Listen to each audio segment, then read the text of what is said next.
Hey guys, I got some impressions on a game called Demon's Souls, released exclusively yesterday in the US for the PlayStation 3.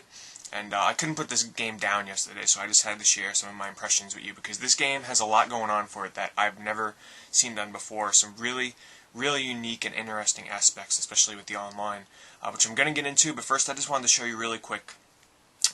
This is the deluxe edition that I got, and it basically comes with a hardbound outer box, which is very cool.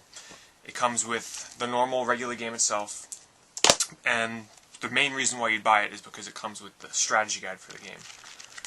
It's a smaller strategy guide, just like the Persona 4 guide, and it's very useful. As you can see here from the wear on the spine, I've already gotten my fair share of use out of this guide just in the one day that I've had it. It's very useful. So, pre-order people also got a art book right here with a soundtrack CD in the back.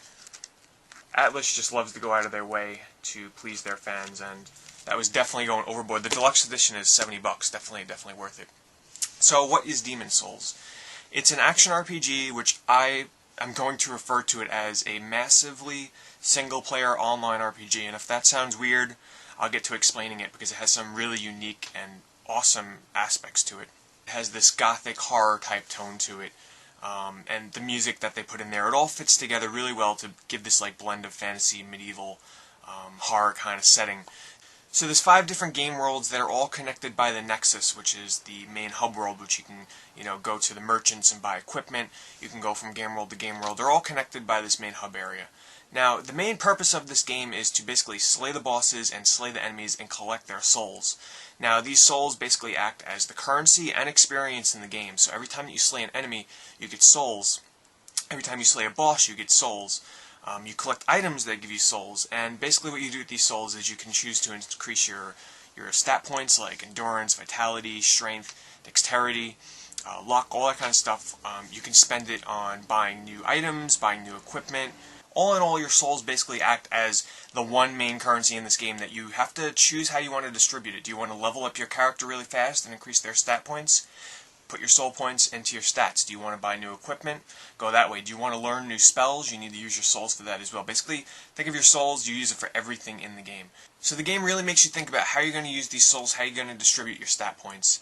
And you don't want to lose these souls, but it's going to happen. One of the main aspects of Demon's Souls is dying in this game, and you're going to die a lot. It's extremely challenging. It's so challenging that it's one of the main aspects of the game. You're supposed to die. Now, obviously, you're not going to want to lose these souls, and you're going to want to hang on to them.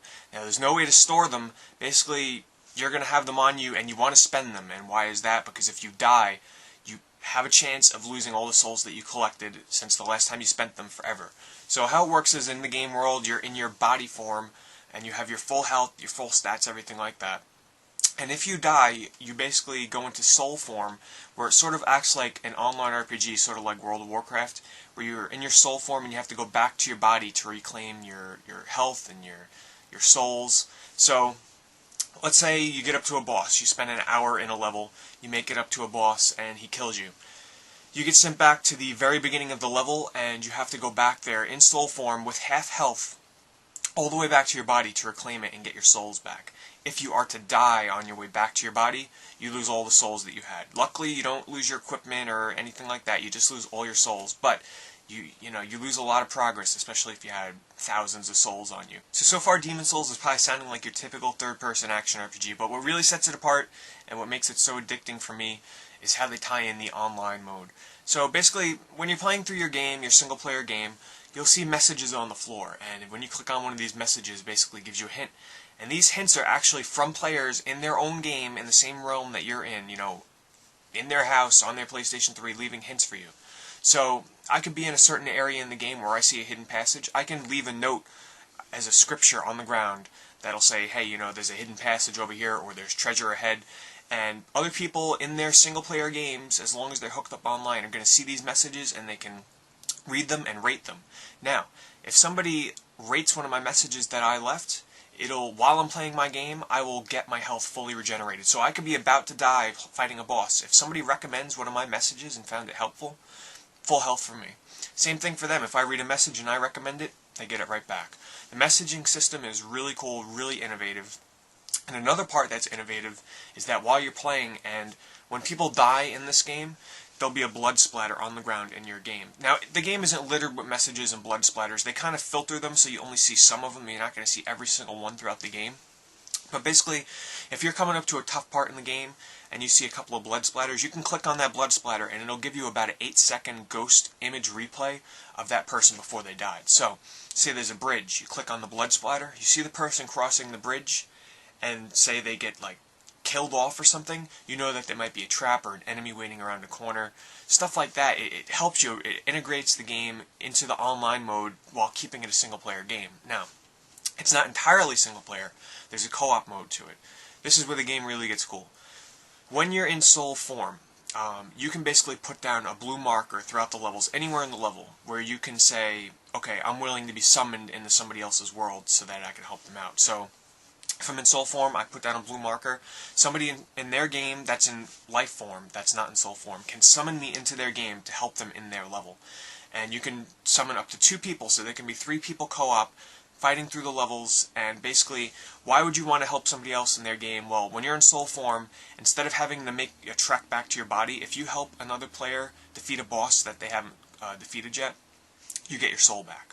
So the co-op element in this is really cool. Now, there's no friend invites, there's no text chat, there's no voice chat, there's nothing. There's no in-game scripted text or anything like that. So it's sort of like kind of playing with strangers, but it's online.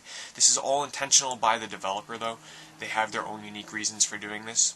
Now, there's also PvP, player versus player, in this game, believe it or not. So, you'll be in your single-player game, and as long as you're hooked up online, when people die in their soul form, they can actually choose to force themselves into your game, and they come and try and kill you. Now, the cool part is, when they're a Black Phantom, they are friends with the enemies that are in your game, so they basically act as an enemy, and they come and try and kill you. If they're successful in killing you, they get their bodies back. Very unique, very cool. I haven't gotten up to that part yet because it comes later in the game, but that's just another example of something that's really awesome. I mean, just think about you're playing in a game and you're in a tough fight and all of a sudden it's like a Black Phantom has forced himself into your world and they come and try and kill you. Now, if you kill them, there are benefits. You get some of their souls. They lose a stat point, so they do take a risk in it. But for those of you that are seeking, playing an evil character, going out and like slaying all the new players out there and everything like that, they got that in the game.